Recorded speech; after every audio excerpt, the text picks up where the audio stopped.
Welcome to CFRI's Cystic Fibrosis Community Voices, a video podcast series created by and for the cystic fibrosis community.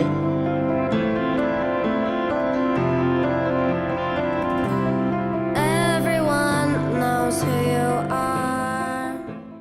Hi, I'm Gina Serrato, mother of an 8-year-old daughter with cystic fibrosis. I entered the cystic fibrosis world when I was almost 5 months pregnant. I received a devastating phone call that shattered my life, my dreams, in a matter of a second. I was told that my daughter had tested positive for CF, and because I was very advanced in my pregnancy, I only had 4 days to decide if I wanted to keep her or not. Not knowing what cystic fibrosis was, I asked, what is cystic fibrosis and why are you giving me a choice? And at that moment, I hear the words that created some trauma, post-traumatic trauma in my life. And it was something like this. They told me that I had the choice because cystic fibrosis was a life-threatening genetic condition that it was not easy to live with. It was not easy for the kids, and it was not easy for the families. The kids with the condition will live, some of them will barely make it few hours after birth, some will live several years, and some will reach to their 30s, I was told. But they were not giving me any idea or prediction of how long she will live. They also told me that the severity of the condition will determine the quality of her life. That her life could be somehow manageable and easy if her condition was mild. But if her condition was severe, we were looking to many hospitalizations, lots of trauma, and very troubling times. So that's why they were giving me the choice, and they wanted me to decide if I wanted to move on with the pregnancy or not. Up to that point in my life, I don't think I have ever faced something as difficult as this. Who was I to decide on my daughter's life? Was I being selfish if I decided to keep her just because I love her so much and I wanted to be a mother? Was I being selfish if I decided not to have her because I wanted to shelter her and myself from pain? Which one will be the right answer?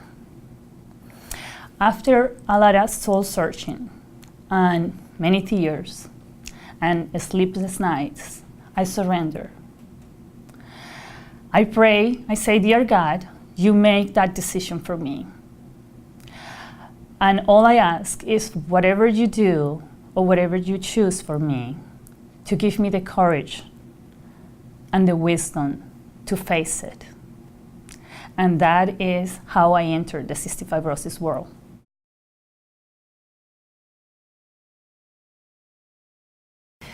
My daughter is my greatest gift and my greatest teacher, and I am totally in love with her. But CF is not an easy journey. It is challenging and character building, to say the least. But with great challenges also come great lessons. And one of the first lessons that I learned in this journey was to let go of judgment. The judgment of people, of things, or situations. We all are living our own experiences. And one of the ways that I find out, or the lesson materialized for me, was when I decided to do the ADMIO, thinking that the results were going to guide me to my decisions.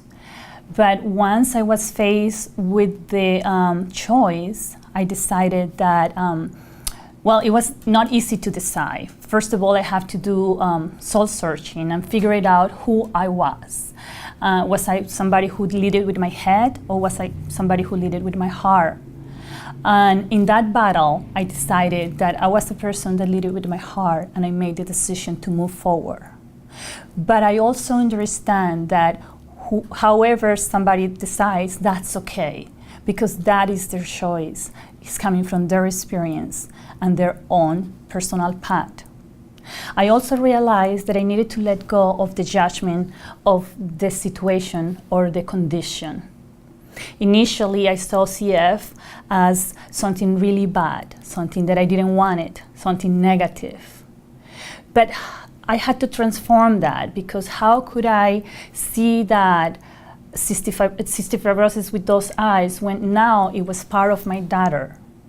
So rejecting CF in a way was rejecting a part of my daughter, and I needed to embrace the totality of her.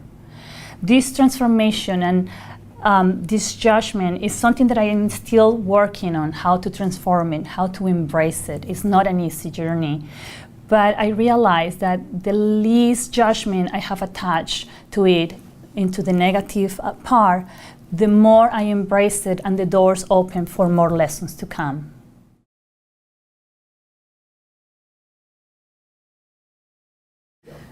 The second lesson that came into my life was that I needed to grasp to something that it was certain, something that it was sacred within myself, and a space where I could go and find peace and calm. Living with cystic fibrosis, you are always living on the uncertainty. You make plans only to know that they need to be changed. You don't know what tomorrow will come. Today could be okay, but tomorrow you don't know. And when we live with so much uncertainty, the levels of stress run really high. And living in that stressful situation is not healthy. So we need to figure it out, places where we could hold on to our peace. And for me, that place is my spiritual world. I decided to search deep and figure it out, how do I grow that area? And I have a very good example of this. One day I came to a yoga class in the middle of tears because I have received a phone call indicating that my daughter needed to go into the hospital. I was so stressed and so, I didn't know what to do.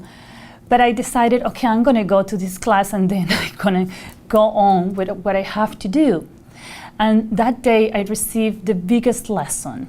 The teacher, the yoga teacher, shared with us an experience. She said that she was once in an island leading a retreat, and she was so happy, thinking those were going to be the best 10 days of her life. But little did she know that the first day she arrived to the retreat, they told them that a tsunami was coming and they needed to evacuate. There they were evacuating everybody and all her girls that she was leading into this retreat. They put her into a boat, and she was thinking, okay, they are going to take us to a tall mountain where we are going to be safe. But the boat went into the middle of the ocean and farther from land, and they turned it off. So she went to the captain of the boat and said, what are you guys doing? I mean, we are in the middle of the ocean now and there is a tsunami coming. And the answer was, the tsunami only hits the surface. Here in the middle of the ocean, everything is calm and we are safe. So that day she invited us to go deep within ourselves, to find that peace, because whenever we were stressed or out of balance, we were in the surface. And that day resonated with me so much, because there I was, crying, not knowing what to do, with tons of stress in my life, and I needed to go deep within myself to find that peace. So that lesson for me indicated that I needed to grow that area. And we all are independent and have different beliefs. And we find ways to grow our spirituality in different ways. But for me, I do it through mindfulness, trying to practice yoga whenever I can, meditation, and definitely prayers.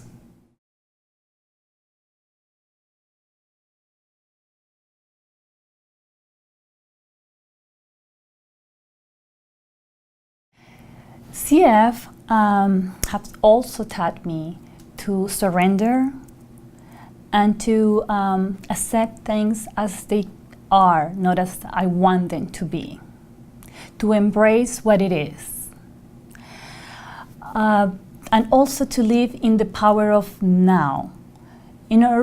With our life, we sometimes have to not live day by day, but hour by hour to be able to go through a difficult time. And when we accept things as they are, we finally move on and start learning or growing or doing something positive. Because when we are swimming against the current, when we are not accepting and surrendering, we are at war within ourselves, and there is nothing positive that comes out of wars. So learning to tame down that internal fight and allow the reality as it is one of the biggest lessons.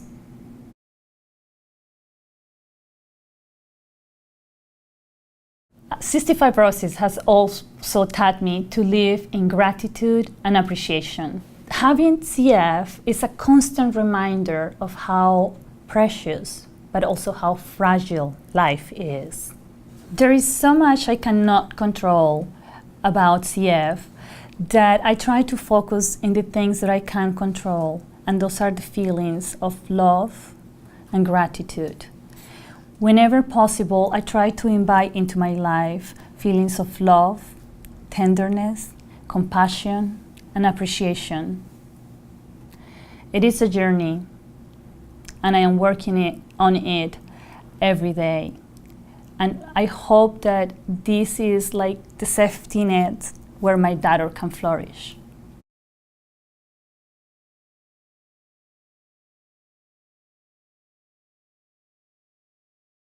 I have also learned that to live with CF, you definitely need to understand the meaning of resilience. I have investigated this because before I encountered CF, I didn't pay too much attention about what resilience was. But once I was faced with this, I needed to understand the meaning of it. Because when you have CF, you have to learn to bounce back often, learn to deal with trauma, and learn to make decisions in the middle of stressful times.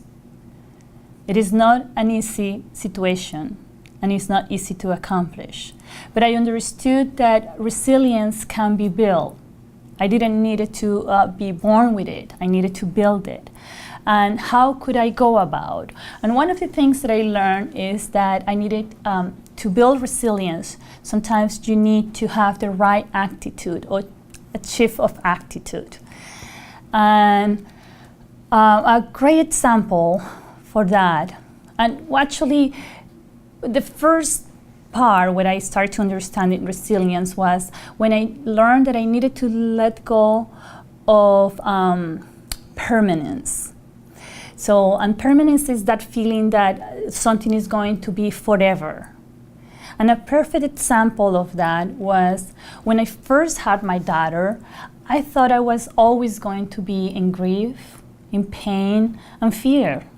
And I was kind of exercising those feelings, like thinking that it was like an athletic performance, that the more I exercised pain and grief, the better I was going to be at it. And when I was faced with something, I was going to be so good at it that I was going to be able to face it. But I learned really quickly that exercising those negative situations only leave you exhausted and you can face nothing. So I needed to switch my attitude. I needed to find reasons to have joy and reasons to celebrate. And I started imagining my life like a jar that I was pouring into my daughter. And I started thinking, oh my God, if I only have grief, pain, and fear, what am I going to feed this baby? So I started to transform and find every little reason to celebrate and have joy. And I realized that the more joy I invite into my life, the stronger I am when the situations come, so I can face them. And the least dramatic I am when they come into my life. So I'm better able to handle whatever comes my way. To be resilient, you also learn to, you need to learn to shift your focus from something negative to something positive. And a very good example for me was when the first time my daughter was hospitalized. I entered the hospital screaming so loudly that I think the entire hospital could hear me. I was in panic. I was crying so much. My daughter was only 4 months old, and here I was at the hospital. And how could I not be in panic? If I was raised in a ranch, thinking that what I was reinforced daily was that food was to be my medicine, otherwise medicine will become my food. I was told that taking medicines was kind of a failure. I wasn't doing a good job with my health. And I also was told that going to the hospital was to die. You never went to the hospital unless you were going to die. And here I was, pushing medicines into my daughter since she was born, and at the hospital. So I definitely was in total despair. And I needed a switch to switch my focus. Luckily, I reached out and I called a previous director of the CFRI organization who has a son with CF. And I expressed to her what I was going through. And I remember she walked me through and she said, you are going to rethink that. You are going to see the hospital as the place where you go to get well. And you are going to have to see the medicine as the means to maintain your daughter healthy. And that definitely was a tremendous help. And it really helped me change perspective, something that I needed at that moment. I know not everybody has to shift their perspectives with something like this because we all have different areas where we need to work on, but that was very clear for me that a change of perception will be very helpful. Also, to be resilient, you need to stop personalizing things. And in this, I have two good examples. A lot of times when something happens in our life, we start thinking it is because we did something or we didn't do something. And for me, it started when I was going to get pregnant. I went to the doctor and I asked her to test me for everything in the face of the earth. Say, I'm thinking about becoming a mom and I want to make sure that everything is right. So a bunch of tests were run and I was told everything is fine. And I went ahead and got pregnant and I learned that I was positive for CF. So definitely when that happened, I went back to the doctor and I asked her, why didn't you test me for CF? And I was told that it wasn't too common in the Latin population. And now we know that that's all is cool, is not true. But at that moment, that's what she knew. And that's why she didn't test me. So I went into a battle. What if I have investigated and I have asked her to run this specific test? What could I have done to avoid this? And it was a total tormented time. But soon I realized I have to let this go because it's not creating anything positive, and it is what it is, and I needed to move on. So, and it wasn't about something that I could have done or not. It was what it was. Another specific example where I fell in the same battle was the first time my daughter tested positive for a bacteria. I was feeling so guilty, thinking, oh my God, is there something that I allow into her life? Did I take her somewhere where she was exposed? Or maybe I didn't care for her the way I should have. And I was making it all about me, what I could have done or not done. And that was another moment that I needed to make another phone call, and I was also told, relax, when you have a kid with CF, there are many bacteria that will come into your life, and you need to accept that. You need to accept that a new one will come, and then you will do a treatment, and hopefully it will be eradicated. And that there is nothing that you could do to prevent that, because this is a life with CF. So you need to relax, let go of the idea that you can control this, and just learn to face it when it comes. So with the lessons that I have learned from CF, I can go on forever. But to come to a conclusion, I want to share a phrase that I learned recently that have helped me a lot and resonated with me. And the phrase is that life has to be lived forward, but it's only understood backwards. This has brought great, it's a great tool for me to use, because whenever I am facing something, I try to go in my mind to the future, to get in the perspective and look back and say, okay, so now with that wisdom, how relevant is this and what decisions will I make? So that phrase is something that I'm using daily in my CF journey, and I hope that it can help somebody else out there too.